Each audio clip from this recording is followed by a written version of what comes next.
Boa noite, senhoras, boa noite, senhores. Terça-feira, TV Guará, Avesso. Agora, hoje, se conversa com um dos homens sobre cuja costa pesa as maiores responsabilidades. Secretário de Saúde do município, doutor Lula Filho. Aí, de repente, tem um branco, Lula Filho, Lula da Secretaria de Estado. Doutor, me diga uma coisa. Se eu fosse chefe de governo da administração, que corresponde à Casa Civil, você foi secretário primeiro de turismo, agora está na saúde. Por que essa ida do gabinete para a Secretaria de Saúde? Bom, é um prazer estar no seu programa mais uma vez. É um prazer recebê-lo. A gente sabe que você é uma pessoa que, além de um jornalista isento, extremamente competente. Obrigado. Seu programa é visto por pessoas formadoras de opinião. E uma pergunta dessa, já de início, é bem provocativa, né? Claro. Porque suscita uma série de dúvidas. Por que uma pessoa é chamada para secretário de turismo, depois secretário de governo, depois secretário de saúde? É porque não se adapta ou qual é o problema? Sim, para resolver problema criado pelos anteriores. Eu me orgulho de ter sido convidado para ser secretário de turismo pelo prefeito Edivaldo, sem nos conhecermos. Eu o conheci no dia do convite. No dia que ele me fez o convite, foi a primeira vez que eu tive contato com o prefeito Edivaldo. E a minha pergunta foi essa: por que eu? Sim. Já que a gente não se conhecia, não trabalhei em campanha, eu imaginava que só eram chamados quem tinham trabalhado em campanha. Mas eu era presidente de uma associação de bares e restaurantes, eu tinha uma história já no trade turístico. E fui chamado exatamente por causa dessa história e dessa proatividade e liderança que eu exercia no trade. Fizemos um bom trabalho durante 2 anos, planejamento, muito, mas muito mesmo. Diria que 80% a 90% do que conseguimos planejar nos 2 primeiros anos e manter a execução nos demais anos é o que a gente vem colhendo frutos hoje. A secretária Socorro, muito competente, já havia sido secretária e quando entrou fez questão de manter o planejamento que foi feito, porque não foi feito por mim, foi feito por uma equipe de servidores, onde a gente envolveu todos os 86 servidores da Secretaria de Turismo e o trade turístico. Então, foi um documento construído colegiadamente. Em seguida, fui chamado para a Casa Civil, chefia do governo, que equivale à Secretaria de Governo da gestão do prefeito Edivaldo. Mais uma demonstração de confiança no trabalho. E ali fui desenvolver um trabalho um pouco mais com viés político, porque a articulação política, quero só lembrando que nessa época a gente não tinha vice-prefeito, porque o vice tinha sido eleito senador, e eu terminava executando a parte de articulação, de representatividade, e o prefeito Edivaldo Holanda cuidava da gestão e também com muita competência da parte política. E foi uma grande escola, esses 2 anos e meio que eu fiquei na Secretaria de Governo. E o prefeito precisou de alguém para um desafio da saúde. E ele me convidou. A princípio, a gente ficou muito receioso, tanto eu quanto ele, porque é muito complexa a pasta, exige muito, e eu tinha que estar totalmente dedicado a esse compromisso. E, após algumas conversas e alinhamentos, eu aceitei o desafio. Além do desafio, o orçamento dela é menor do que a necessidade sempre, né? Em todo o Brasil. Em todo o Brasil, o orçamento é sempre menor que a necessidade. Basta a gente pensar que, no mundo todo, nenhum país com mais de 100 milhões de habitantes tem um sistema único de saúde universal. Nenhum país, só o Brasil. Então é algo também relativamente novo, porque só tem 30 anos, ou seja, ainda está em processo de depuração e de maturidade. Então é algo que ainda tem muito a mudar. E quando você pensa assim, é o maior orçamento das cidades e do Estado. A gente tem hoje um orçamento, contando a Secretaria e o Hospital Municipal de Djalma Marques, que é uma autarquia, a gente tem um pouco mais de 800 milhões de orçamento. Mas isso é pouco. Com uma necessidade muito maior que isso. Só para ter um exemplo, a gente faturou nos nossos hospitais e unidades mistas, de janeiro a junho desse ano, que já fechamos o primeiro semestre, nós faturamos 21 milhões e meio de reais. Foi o faturamento, com procedimentos, com atendimentos, com consultas, enfim, com todo o atendimento. 21 milhões de reais é o que custa 3 hospitais nossos durante um mês. Não é o que custa, é o déficit. Manter o hospital é muito mais caro do que fazer um hospital. Sem dúvida alguma, sem dúvida alguma, né? Então, por isso também que a rede de saúde, o próprio Ministério, a própria política de saúde permite você ampliar a sua rede através de terceirizados, que é o que a gente faz com alguns serviços de hemodiálise, serviços diagnósticos, com vários outros serviços relacionados a tratamentos e exames de média e alta complexidade. Hoje, doutor, qual é o grande problema da Secretaria, além de falta de dinheiro? Bom, tirando falta de dinheiro, que esse aí é a mãe de todos os problemas, eu vou te responder essa pergunta com uma informação um pouco maior do que uma resposta muito simples. Eu tenho 1 ano à frente da pasta. E nesse 1 ano, eu que sou administrador, que gosto de planejamento, que implantei a política de planejamento por onde passei, ainda não consegui sentar com a equipe e a gente fazer um planejamento de médio e longo prazo na saúde. É tanta urgência, é tanto problema no dia a dia que a gente não consegue sentar.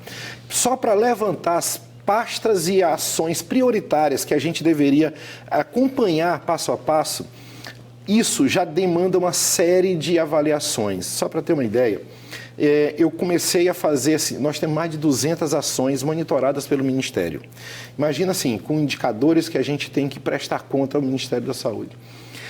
Como é que você escolhe o que é prioritário, o que não é prioritário, o que você vai trabalhar, o que você não vai trabalhar? Então, fui separar as áreas que a gente vai trabalhar mais prioritariamente, acompanhando, com metas de curto, médio e longo prazo. Esse ano a gente faz o planejamento dos próximos anos e vai deixar como legado da Secretaria de Saúde um planejamento construído também colegiadamente e que esse planejamento vai nortear as ações, as políticas de saúde da cidade e vai nortear os investimentos na saúde do município.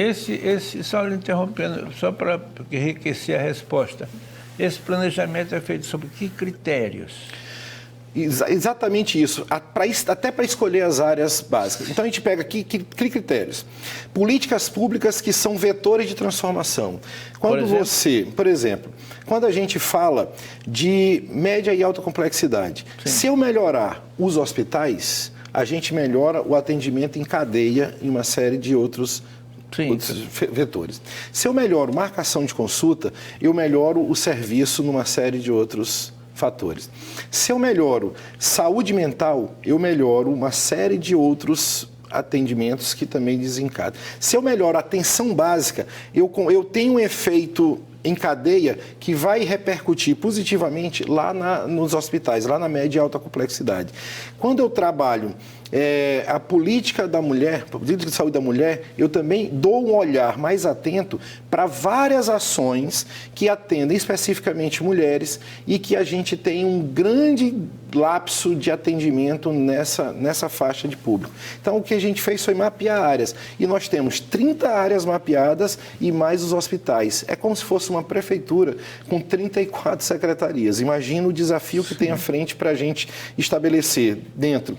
Nós vamos trabalhar, em média, 5 metas por área.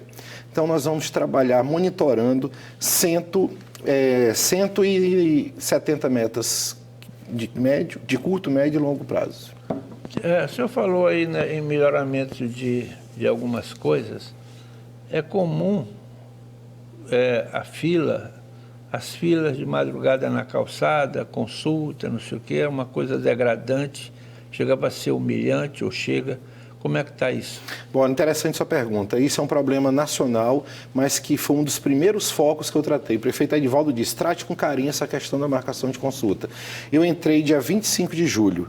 Dia 25 de agosto, a gente fez o primeiro seminário para tentar entender todos os problemas relacionados à marcação de consulta. Nós mapeamos 41 problemas. Diga um. Por exemplo, infraestrutura. Nós não tínhamos internet boa funcionando e nem computadores e impressora em todos os postos de marcação de consulta.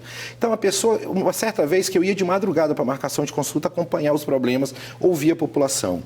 Certa vez, 5 horas da manhã, atendi uma senhora que morava no Maracanã. E eu disse, por que a senhora não marca no Laura Vasconcelos, que fica na Estiva? E ela disse, porque lá, toda vez que eu fui, a internet não estava funcionando. Ou seja, o problema de internet num posto lá da Estiva ocasionava a necessidade de deslocamento de uma senhora do Maracanã até a Alemanha. Isso é um.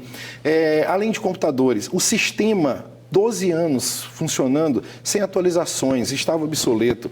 A gente tinha ofertas não mapeadas, a gente não sabia qual era a necessidade de ofertas e de trabalhos pontuais. A gente não havia uma integração de rede. Então, mapeamos 41 problemas e criamos um grupo de trabalho para resolver cada um dos problemas.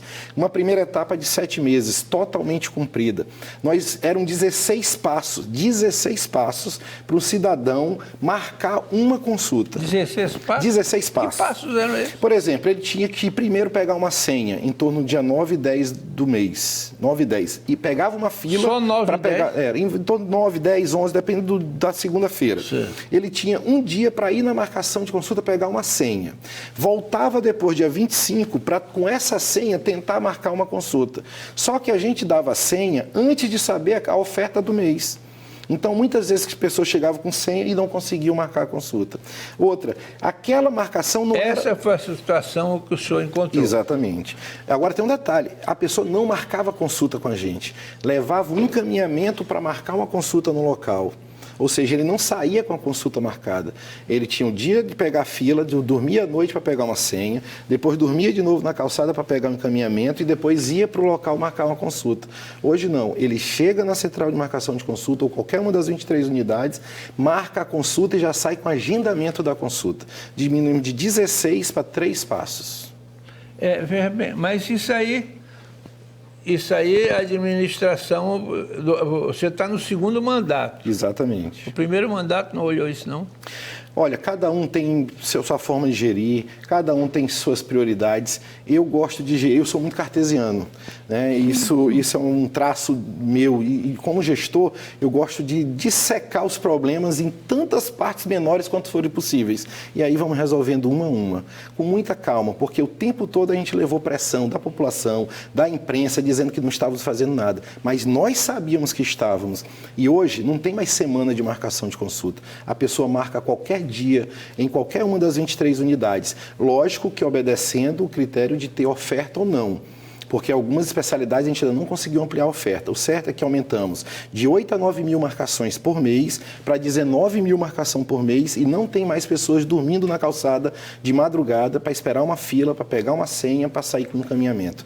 Essa é uma grande marca da gestão do prefeito Edivaldo que nós vamos deixar na saúde. Secretário, nosso primeiro bloco esgotou.